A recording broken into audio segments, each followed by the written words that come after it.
Այսինքն հարցը Արցախը մի կողմ եթե դնենք, հա, այսինքն եթե այդ ժամանակ ՀԱՊԿ-ն չեմ ասում միանգամից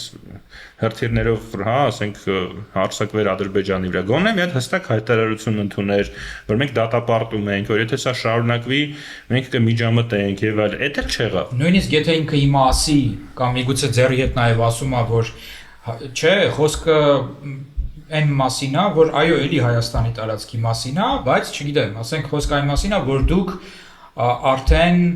բան եք արել, գնացել եք, ճանաչել եք Ադրբեջանի տարածքային ամբողջականությունը ու դրանով ես ոչինչ չէի, դրանից հետո ես ոչինչ չէի կարող անել։ Հիմա տեսեք, անկախ նրանից էլ հիմա սա Հայաստանի տարածքի մասին է, Ղարաբաղի տարածքի մասին է։ Ուրեմն իրադարձությունները եղել են սեպտեմբեր ամսին, իսկ Պրահան եղել է հոկտեմբերին։